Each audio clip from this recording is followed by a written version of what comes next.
Have you ever asked yourself, why do I chant sutras every night, listen to Dharma talks every day, yet my heart still feels restless? And my life remains tangled like a ball of thread. Some leave the city for the mountains, hoping to find peace, only to find loneliness. Some take refuge in the triple gem 3 times, yet still flare up in anger when offended. Some bow sincerely to the Buddha, but cannot find harmony with their own family at home. So, what is true practice after all? And why is it that the more some people practice, the more lost they seem to become? You are watching one Dharma teaching each day, a place where a single insight can bring a lifetime of peace. Hit subscribe and turn on the bell so you won't miss a new teaching each day. The Buddha once taught, a wise person does not seek the Buddha in wooden statues, nor search for the way in remote mountains, because Buddha is the mind, and the mind is right where you live. But practicing amidst everyday life is no easy feat. With the noise of traffic, the pressure of work, broken relationships, how do we keep the mind as steady as water? How do we avoid being swept away? In truth, many people go to the temple every week, yet can't truly listen to a loved one at home. Some maintain a strict vegetarian diet and follow precepts, yet harbor an enemy in their heart they still can't forgive. This isn't wrong, just not quite right. Because true practice doesn't lie in outer forms, but in how we view the world and ourselves. Let us now walk through 5 great traps on the path of cultivation, pitfalls the Buddha warned of thousands of years ago. Still painfully relevant today, from craving supernatural powers and clinging to outer purity, to laziness or spiritual arrogance beneath the robe. Each section is a mirror, not to blame, but to understand, not to fix others, but to realign our own hearts. Practice is not an escape from life, it is learning to live rightly within it. Trap number 1, craving supernatural powers. There was once a meditator who claimed he saw a halo during meditation. Others admired him, and he thought, I must be close to enlightenment. But at that moment, his mind had already drifted from the path. The Buddha once said, supernatural abilities are mere byproducts on the journey, not the destination. If we become fascinated by mystical signs, we're easily misled by illusions. Even demonic realms can exploit a mind obsessed with delusion. The mind of genuine practice is neither elated nor fearful. When phenomena arise, we're not excited. When nothing happens, we don't doubt. For the nature of the way is equanimity, it arises naturally. Not through seeking. From a psychological lens, craving magical powers reflects an inability to accept reality. We want to rise above the ordinary to prove our worth. But the more we seek to be extraordinary, the further we stray from the true path. A wise teacher once said, the real miracle isn't flying, it's walking steadily on the ground. Practice isn't about special abilities, it's having a clear heart, steady as a mountain, still as water. That is the true miracle. Trap number 2, clinging to outer purity.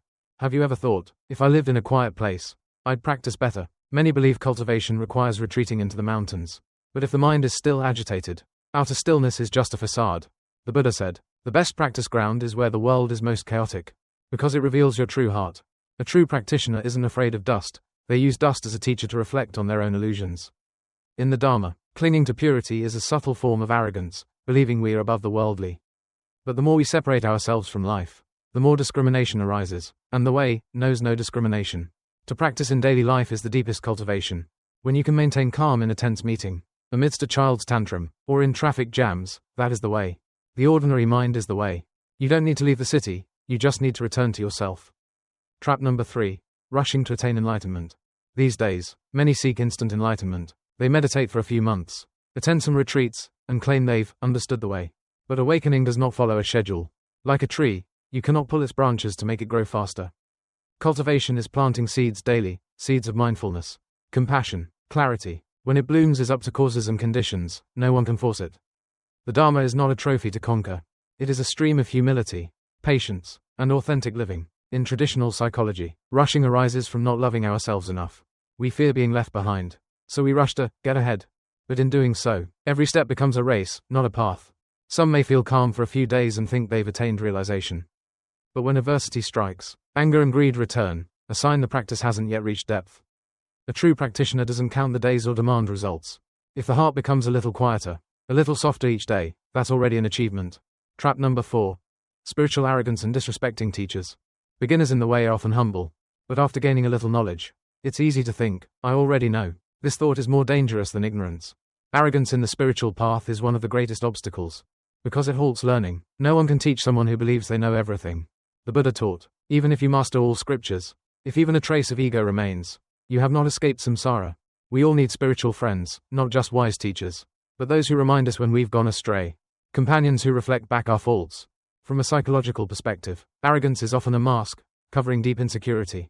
The more someone appears to know, the more they may fear their weaknesses being seen. True cultivation is shedding layers of ego, learning anew each day, listening not only to what we want to hear, but to what challenges us. Humility is wisdom, because the way is infinite, and we have only just begun.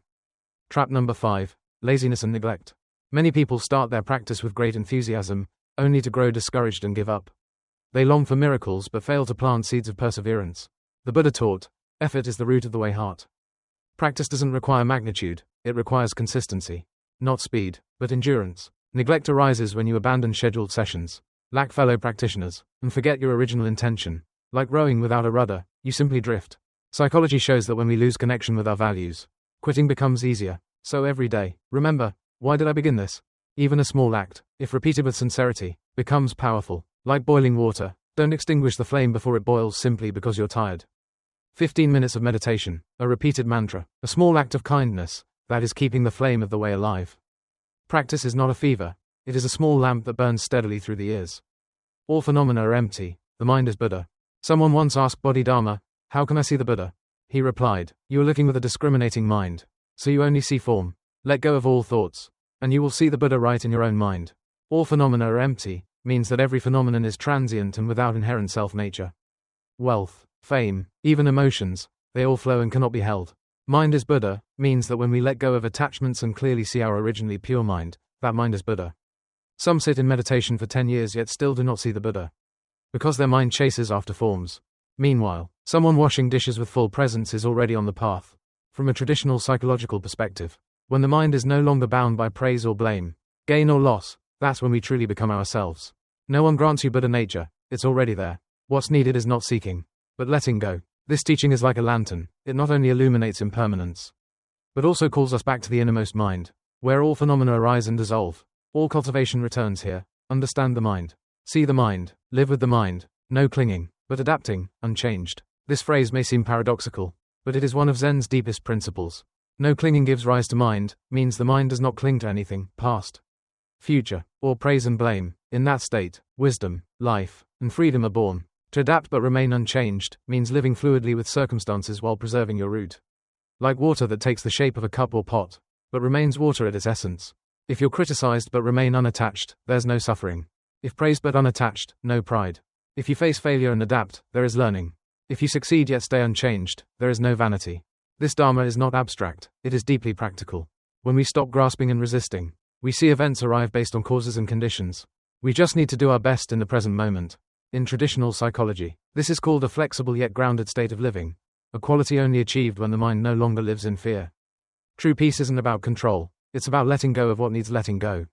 When your mind doesn't cling, every situation becomes a lesson. When your mind remains stable, every karma becomes an opportunity for awakening. Let go of attachments, live in the now. The Master's final teaching may sound simple, but is the key to the way. Let go of attachments, live in the present moment. We often live in memories, regret, anger, self-reproach, or get pulled into the future, anxiety, fantasy, unease. But life is only real in this very moment. Letting go of attachment doesn't mean erasing the past, it means not letting the past imprison your mind. Not letting a word from years ago hurt you today. Not letting a future expectation steal your present time.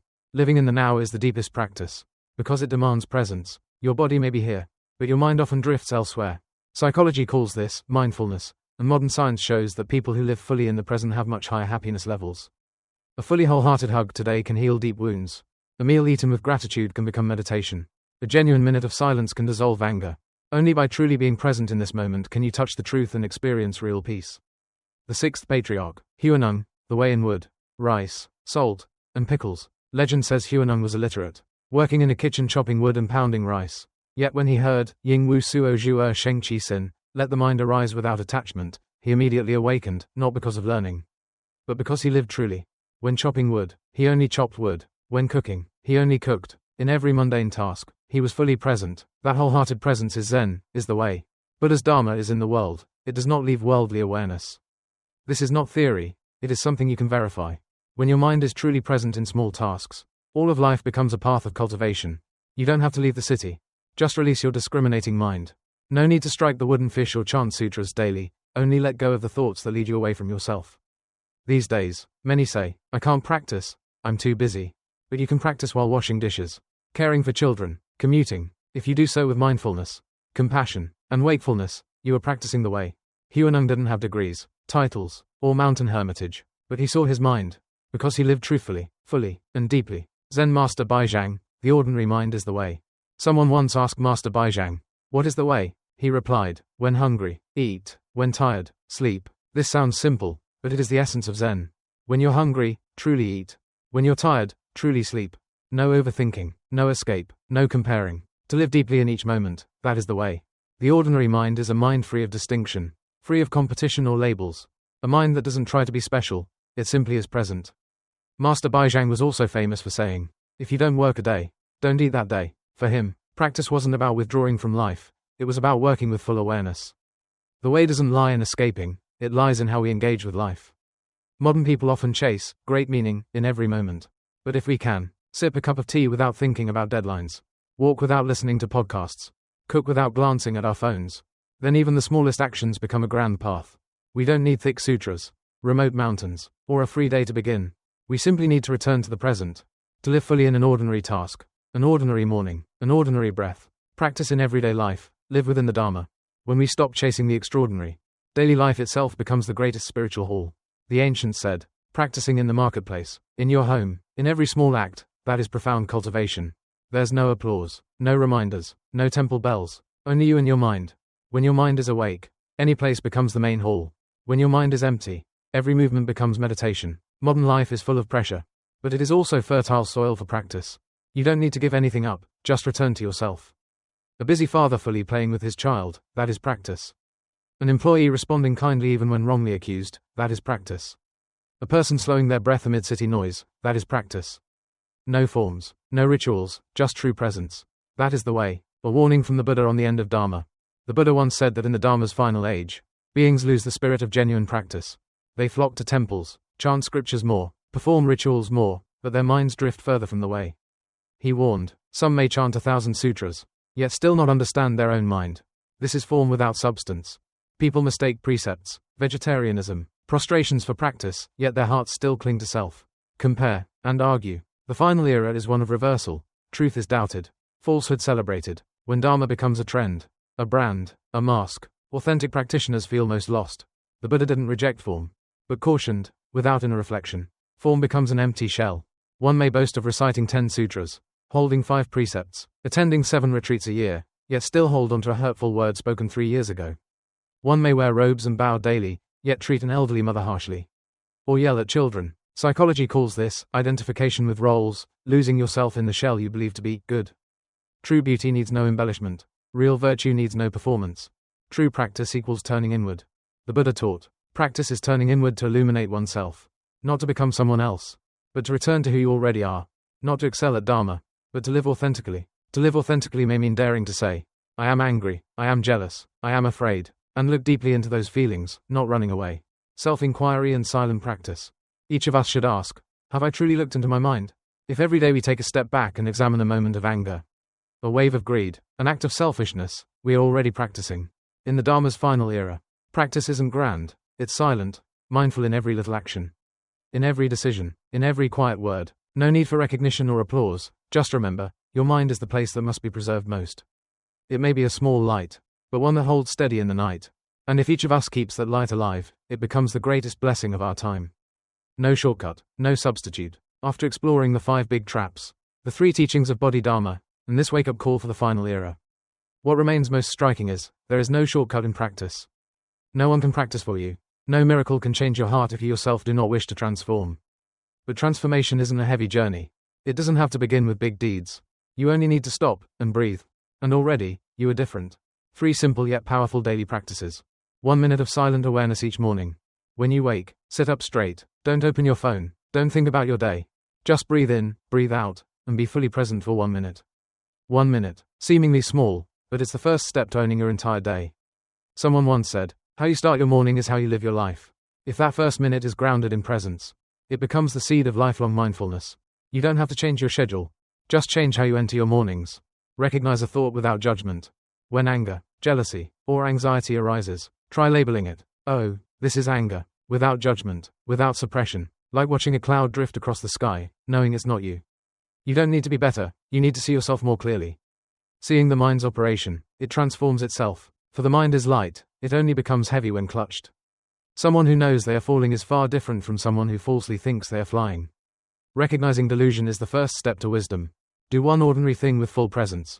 Each day choose a simple task: brewing tea, washing your face, taking a walk. Do it with complete presence. No multitasking, no hurry, a small action, but when performed with a grand heart, it becomes the way. Many believe the way lies in profound things. But if you can touch a flower and feel your heart soften, that is deeper Dharma than reading 100 sutras. The simpler, the deeper, the more ordinary, the more real. Someone asked a Zen master, "What is enlightenment?" He answered, "Eating, washing dishes, walking, breathing, but doing it all with an undivided heart." Liberation is not far away. It lies in how you face a single ordinary day, how you pause and look inward, and choose to live kindly, truly, profoundly, when you don't seek recognition but still act with kindness, when you quietly listen to yourself instead of chasing external noise, when you choose silence, even when you're right, when you choose patience, even when anger would be easier. That is practice. Practice is not some lofty state, it is a repeated choice. In each moment, if you can hold one drop of mindfulness in the stormy sea of life, there, the way blooms.